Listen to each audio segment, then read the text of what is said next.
52 Traders, episode 110. Understanding earnings quality and how earnings per share is generated and realizing what a game it is pretty critical to understanding the long-term value of companies. Join Cam every week on the 52 Traders podcast or at 52traders.com to learn how to trade like the pros. This podcast is for educational and entertainment purposes only and is not investment, trading, or financial advice of any kind. What's up, traders? Welcome to another installment of the 52 Traders podcast. And today we've got Morgan Slade from Quant. Now, although this guy's from a company now, it has had a massive trading life to this point, and we're going to hear about that in a second.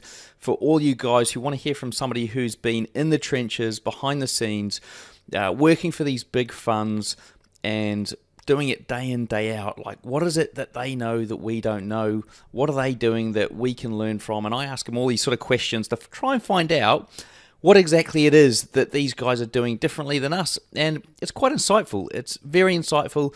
It's given me a new perspective on the whole market and how it works and how these big guys are behaving. And it sort of gives you guys an idea. It'll give you guys an idea as well and help you understand how these high frequency traders make money in the markets. And he doesn't just do high frequency, he does a whole bunch of stuff. So it's a really insightful interview with someone who's been around the industry for years.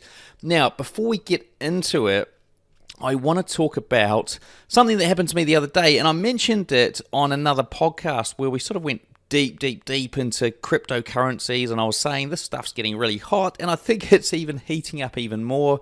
Bitcoin's almost at 7,000. If you haven't already had a listen to, jump on the 52 Trader site, and I've got a whole bunch of market predictions for November.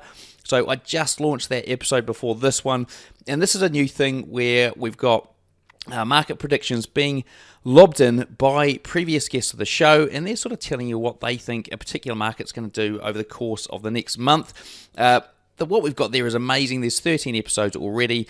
13 predictions for November that you can go in and have a look, and you can actually learn. It's more about learning how these guys are actually looking at the market as opposed to anything else. Now, the reason I mentioned the cryptocurrencies and stuff, one of the guys on there has posted one about Bitcoin. So if you're getting into this crypto stuff, then Bitcoin is obviously the main one. And he's given a prediction for Bitcoin, so jump on there and have a listen to that, or have a listen to, actually can watch his video and see what he's drawing on the charts and stuff as well. So that was my favorite of the month. And the reason I bring it up is because, as I mentioned on an earlier episode, I did buy my first Bitcoin, and I used that Bitcoin to buy into an ICO, and an ICO is where they it's a bit like a public offering on for stocks and that sort of thing. So I bought into one of these, and it was a recommendation from a guy I know. Now he swore me to secrecy. He didn't want me to tell anyone, and so I didn't tell anyone what it was. But now I'm going to tell you because it's out, it's launched. Some of you might know what it was because it did get some sort of headline news. Harry Redknapp, if you know who he is, and he's an ex-football coach and player. He bought into this big time. It's the first UK coin, and it's called Electronium. Okay, and it went live on 1st of November. So guys, apparently this one is something special because it's got a whole bunch of like mobile, it's really focused on the mobile aspect, right? So mobile mining, mobile gaming payments, mobile apps to mine. They're trying to make it feel like more of a real currency as opposed to I suppose Bitcoin, where it's like, can I buy that for 152 Bitcoins, which isn't really a sort of nice transaction. It's hard to put the Bitcoin price up in a shop and for people to work it out in their heads really quickly. So this is the goal of this Electronium. And look, I think the story they've got is pretty fantastic. Apparently today, according to my mate, it was the biggest first day of an ICO for donkeys or full stop. So let's see where it'll go. I mean, look, it's at 15 cents now, and I think it was 15 cents about today. So let's see what happens. Who knows? But anyway, that's my story. That's what I sort of mentioned it on Facebook and said, hey guys, if you want to know which coin I bought, this is the one. It's called Electronium. Google it. You'll find out more about it. Interesting to see where it goes. Okay, right. Without further ado, let's get on with today's show and hear from Morgan. All right, folks. So we got Morgan Slade here from Quant on the show. How's it going over there in Chicago? I believe, Morgan.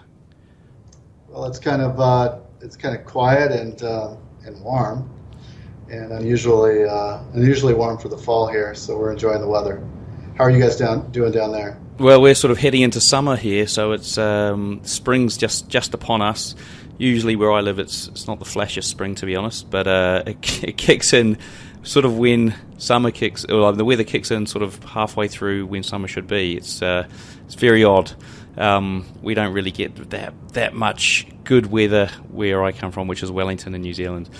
Rest of the country, it's fine, it's perfect. You know, they enjoy it. So look, hey, you're here with us today on 52 Traders, and I suppose give the guys listening a bit of your background, how you got to where you are now, running Quant, and that sort of thing. Sure. I started out as a trader working for an old commodity trading advisor called Melbourne Richfield. They wanted to train me to be a quantitative trader by first having me, work on the regular trading desk. And so we executed large orders for their book. They managed about $2 billion back in 1996, 97 time period. And, of course, that futures book was levered up to be a $10 or $15 billion book. So most of our trades were pretty significant trades, and definitely had market impact.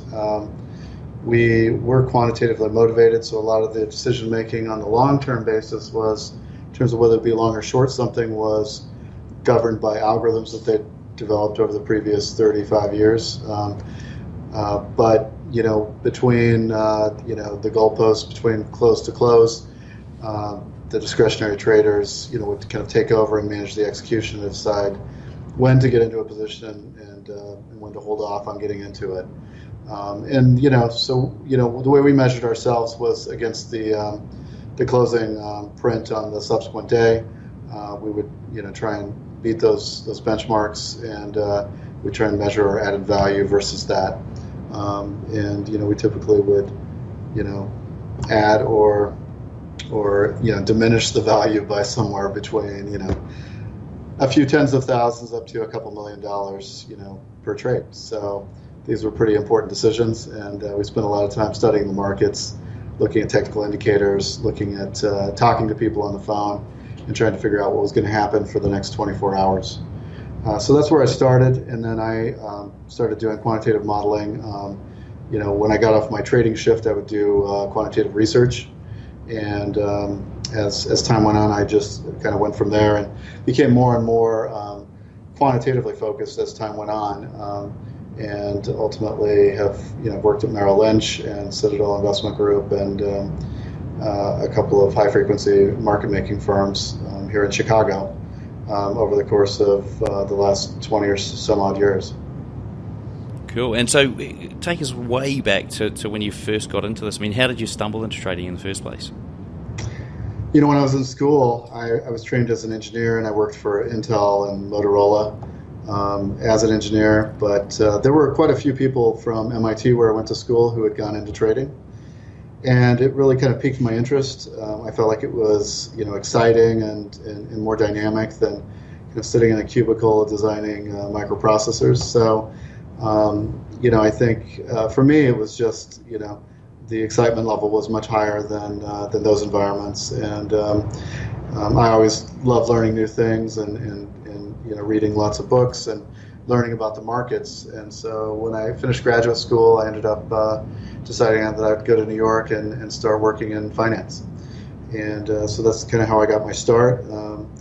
Haven't really regretted that. I think there's always so many new things to learn, new technologies to pick up, to utilize in your trading, that it's been a pretty rewarding experience. I'm fortunate that I had the wherewithal to kind of choose what I did. So.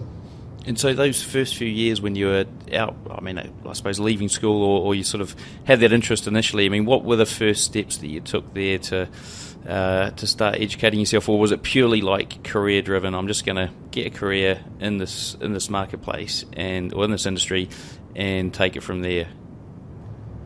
Well, I mean, when I first started, I didn't really know for sure whether quantitative trading was something that had a lot of staying power. There were definitely more skeptics than believers.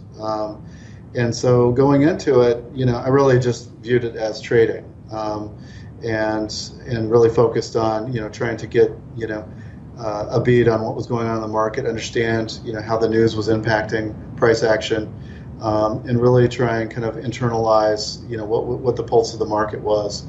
We talked to people on the trading floor, on the various exchanges. We were, on the line. We had direct lines with brokers. You could hear, what was going on in the pit. You could hear, sometimes the reaction to you putting a trade in. You could hear, the volume going up and people shouting and trying to do trades around what you're doing. And so as you do that year after year, kind of gaining this experience, which I also, was lucky enough to be able to trade all 3 time zones. So, at times I work a night shift in New York, and then I worked the Tokyo session, and then at other times I worked the London session. So, particularly like during the Asian currency crisis. All right, folks, hope you enjoyed that preview of the Morgan Slade interview. Now, if you do want to hear the full interview, the whole thing goes for about an hour and 12 minutes. And yeah, it's a good interview. Look, you're going to learn some stuff that you didn't know before.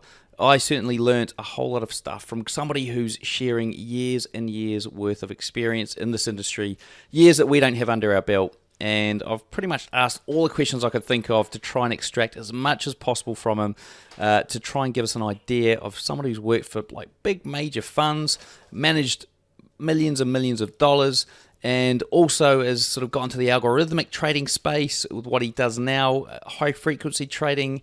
Pretty much traded everything. Look, I mean, this guy's lived and breathed it his entire life. So if you do want to get that experience under your belt and save yourself having to read books and books and books that are mostly out of date, then all you need to do is jump on, become a pro member.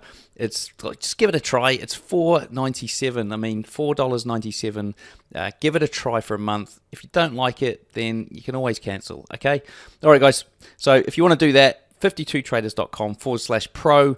Or you can just jump on the site and you'll find a link to the pro membership area there in the top navigation. Now, before I forget, do remember to jump on there and grab those predictions. So market predictions for November. You're not going to just get predictions for November, but you're going to see how these guys approach those predictions and they're thinking about, when you can actually see the charts, the thinking that goes on, and learn some stuff as well. And there's 9 videos as well as a few more charts as well, 13 in total. So guys, jump on there, check it out, 52traders.com, and you'll see the link in the top for free predictions.